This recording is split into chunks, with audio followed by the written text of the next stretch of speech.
American जो कर्जा है वो 40 ट्रिलियन के लेवल पर पहुंच गया। दुनिया जहां में हल्ला हो रहा है साहब इतना बड़ा कर्जा हो गया, हमने कहा था, लोग कहने लगे, मैंने तो पहले ही कहा था अमेरिका बर्बाद हो जाएगा, अमेरिका दुनिया को ले डूबेगा, ईरान को ले डूबेगा, ईरान ने अमेरिका बर्बाद कर दिया। These are statements.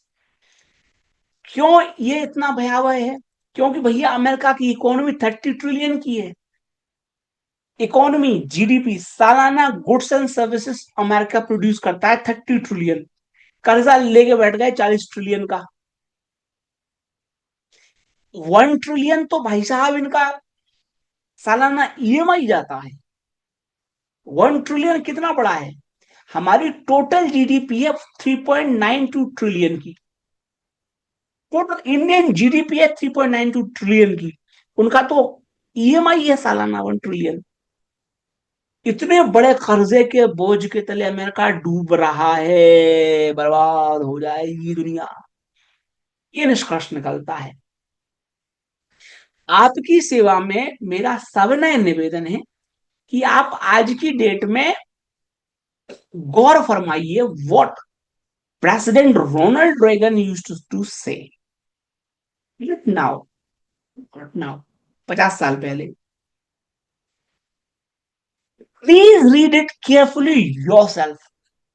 I am not worried about deficit, it's big enough to take care of itself. American deficit, खर्चा कर्जा इतना बड़ा है, अपने आप व्यवस्था हो जाएगी इसकी। ये समस्या रोनाल्ड रेगन के सामने थी। आप लोगों को जानकर आश्चर्य होगा कि प्रेसिडेंट रोनाल्ड रेगन के पहले अमेरिका की जो टॉप 1% वेल्दी क्लास थी उस पर टैक्स लगता था, सालाना टैक्स 70%। रोनाल्ड रेगन से कहा कि साहब देश को बचाओ, तो रोनाल्ड रेगन ने इस 70% को घटा के किया था 30%। तब जाके फिर दुनिया में 30% हुआ। तो रोनाल्ड रेगन ने कर्जे पर फोकस नहीं किया, कमाई पर फोकस किया। उन्होंने टैक्स घटा के कमाई बढ़ाई। अगर आप में से कुछ लोग मुझसे पूछें कि भारत क्यों दुर्गति कर रहा है, क्यों हमारा मार्केट, क्यों इकोनॉमी नहीं बढ़ रही है, क्यों हम 3.92 ट्रिलियन पर अटके हुए हैं, यहां अमेरिका 30 ट्रिलियन की इकोनॉमी हो गई, 40 ट्रिलियन का उनका कर्जा हो गया, 1 ट्रिलियन तो सालाना ईएमआई है, वो अमेरिका आगे बढ़ रहा है, हम क्यों फंस गए? हम इसलिए फंस गए, हमारा देश, क्योंकि हमारा देश कर्जे को सबसे बड़ी समस्या मान लिया। कर्जा समस्या नहीं है, समस्या है आपकी economy. If your economy is growing you will be able to pay off your debt. अगर आप आय बढ़ाते चले जाओगे तो ईएमआई भर दोगे आप। तो ईएमआई कम करने पर फोकस मत कीजिए, आय बढ़ाने पर फोकस कीजिए। ये रोनाल्ड रेगन की रेगन इकोनॉमिक्स है। जाहिर तौर पर भारत में अधिकांश अर्थशास्त्री और अधिकांश विद्वान मेरे व्यू पॉइंट से भिन्नता रखेंगे। उनकी सेवा में सविनय निवेदन है, that's okay with me. But America is America because वो कर्जे को बड़ी समस्या नहीं बनाते हैं, वो इकोनॉमी को आगे बढ़ाते हैं। In this background Scott Bessent साहब ने क्या किया? कोई नहीं खरीद रहा है ट्रेजरी। अमेरिकी ट्रेजरी यील्ड पिछले 20 सालों के सर्वोच्च शिखर पर है, 2002 के लेवल से बराबरी कर रहा है, 26 में बहुत ऊपर है। तो मैनेज करना था, कोई नहीं खरीद रहा है, हम खरीदेंगे, डबल खरीदेंगे। जैसे ही उन्होंने कहा कि हम डबल खरीदेंगे, तत्काल बॉन्ड यील्ड गिरावट आ गई। न सिर्फ अमेरिकन बॉन्ड यील्ड गिरी, ग्लोबली गिरी, भारत में भी गिरी। तो भारत में जो कई लोग ख्वाब देखते हैं, देखा एक ख्वाब तो ये सिलसिले हुए, फूल भी हो दरमिया तो फासले हुए। भारत में जो लोग ख्वाब देखते हैं कि अमेरिका बर्बाद हो जाए, उनको ये बात ध्यान रखना चाहिए कि अमेरिका बर्बाद बाद में होगा, पहले आप बर्बाद होगे, क्योंकि आपका तो पूरा forex reserve packed with dollar है। हम तो डूबेंगे सनम, तुमको भी ले डूबेंगे। तो जो लोग डेथ टू अमेरिका की कस्में खाते हैं भारत में, वो पहले ये सोच लें कि कहीं वो डेथ टू इंडिया नहीं कह रहे हैं, ये सोच लें वो। इंटरेस्टिंगली ट्रेजरी ने काम किया है, अभी केविन वॉश साहब अचानक से बिजली गिराएंगे। सो मेरा आपसे निवेदन सिर्फ यह है कि आप ये ध्यान में रखिए कि चीजें जुड़ी हुई हैं, और लेट्स नॉट डिस्काउंट कि अमेरिका कुछ नहीं करेगा। आप बर्बाद कर दोगे अमेरिका को, कुछ नहीं करेगा। देखिए, अगर स्कॉट बेसेंट साहब कोई बाबू होते तो करने देते। कोई एमए बीए पास आउट होता बंदा, आईएएस आईपीएस अधिकारी होता, भाड़ में जान दो, हमारी पेंशन आ रही है। स्कॉट बेसेंट साहब आई बैंकर हैं, हमारे जैसे फंड मैनेजर्स हैं, आप जैसे ट्रेडर हैं, इन्वेस्टर हैं। So this person has skin in the game, he is an investor. तो उनके कार्यकाल में चूंकि ये मार्केट इकोनॉमी है, इसलिए सब चीजें अच्छी होगी। इसी बीच में होता ट्रंप ने सैंक्शंस लगाने की धमकी दी, लगा भी दिए, इकोनॉमिक डिजास्टर हो जाएगा ईरान का। ईरान के ही विद्वान कह रहे हैं कि चलो मान लो यूएसए ने जो इकोनॉमिक सैंक्शंस लगाए, चलो वो काम नहीं करेंगे, लेकिन यूएई के काम कर जाएंगे। यूएई पर जो भी मिसाइलें दागी ईरान ने, तो यूएई ने बैन ठोक दिया ईरान पर। तो ईरान बुरा फंसा हुआ है, ये समस्या जड़ से। और इस समस्या के चलते ही क्रूड ऑयल आप देख लीजिए $93 पार हो गया अभी अभी अभी। तो जो ट्रेजरी यील्ड बढ़ी थी, वो कल थोड़ी सी गिरी, आज फिर उछाल आ गया। आज जो फिर उछाल आया है because of crude oil, crude oil आया है, क्रूड ऑयल में उछाल है। तो चीजें जुड़ी हुई हैं।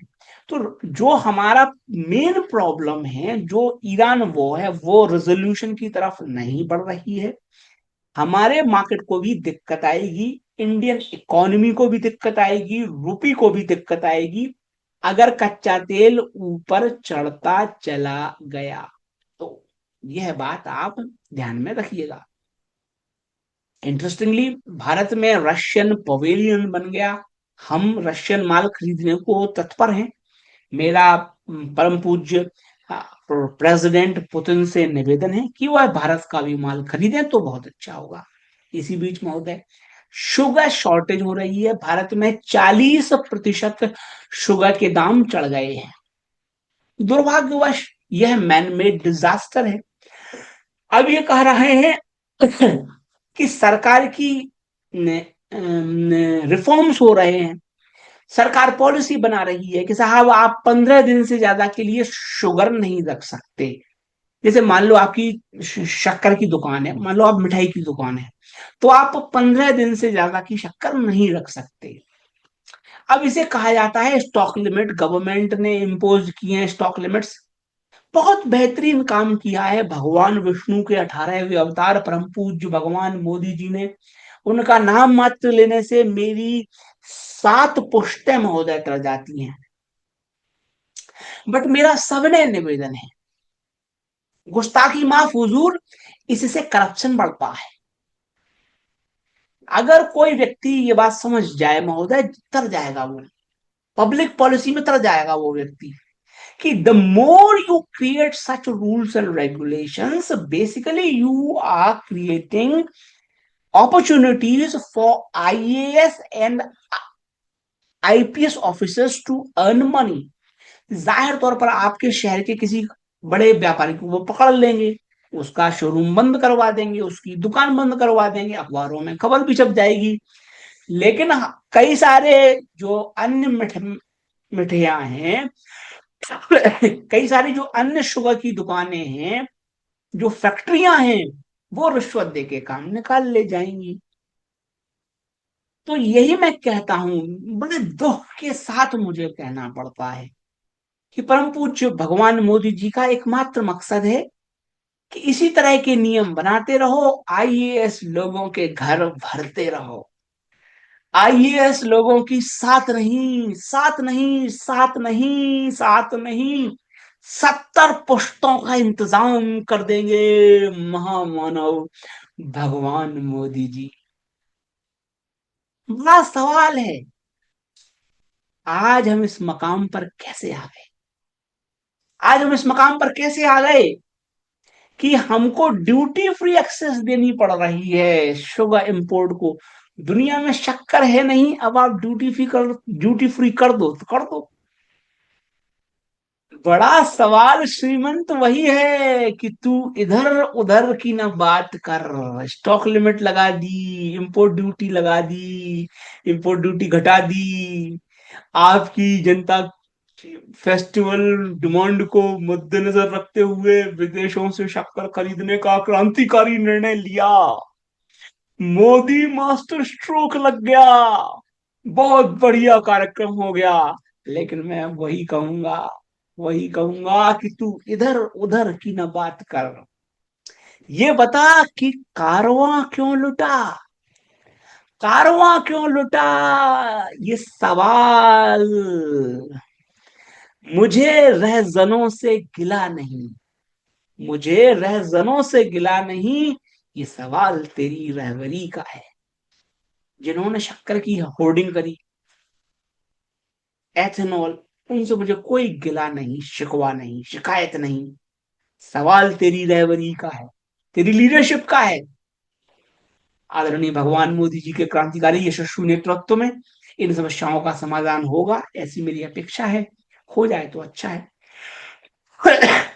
इंटरेस्टिंगली महोदय, आज ये जो हुआ है, मैं लगातार निचले लेवल से अपने क्लाइंट्स को बलरामपुर चीनी उठवा रहा हूं।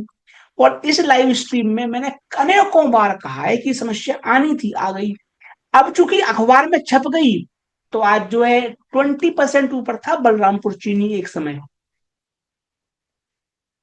लेकिन अब सरकार ने स्टॉक लिमिट लगा दी, तो जनता ट्रैप हो गई।